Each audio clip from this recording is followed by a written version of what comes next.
Bonjour. Peut-être donnera-t-il du fruit à l'avenir. Sinon, tu le couperas. Peut-être donnera-t-il du fruit à l'avenir. Sinon, tu le couperas.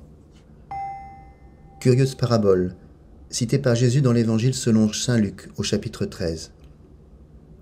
Quand Jésus parle en parabole, il nous enseigne. Il veut nous faire découvrir le sens caché de l'histoire qu'il raconte. En effet, dans la parabole, il y a un travail à faire sur la signification.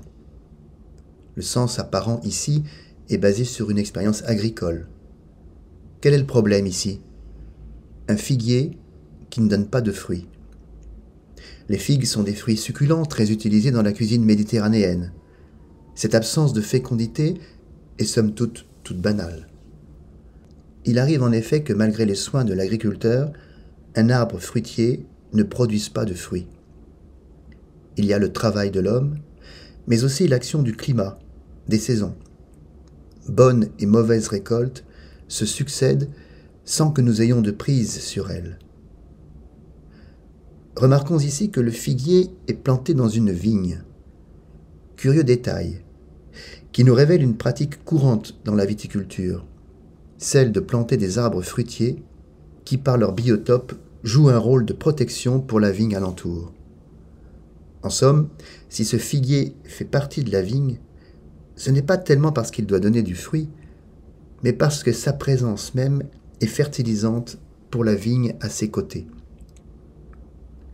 On nous dit que depuis 3 ans, le vigneron vient chercher du fruit sur ce figuier. C'est là que les mots de la parabole nous ouvrent à son sens caché. Le chiffre 3 a valeur de symbole.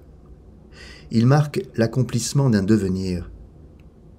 Jonas n'est-il pas resté 3 jours dans le ventre d'une baleine?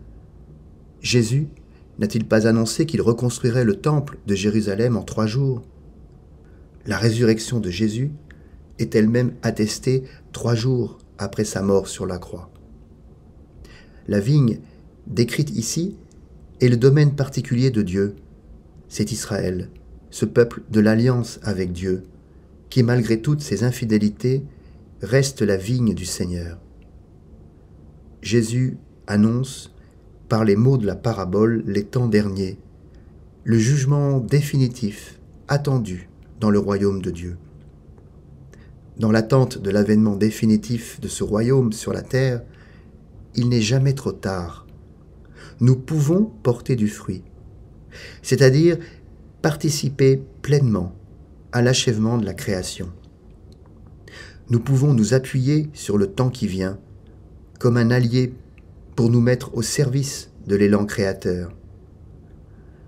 Bien sûr, nous ne maîtrisons rien. Tout cela est fort mystérieux. Mais tel le figuier, nous sommes appelés à cette interaction féconde avec le monde qui nous entoure. Cherchez, vous trouverez. Frappez, on vous ouvrira. Bon dimanche.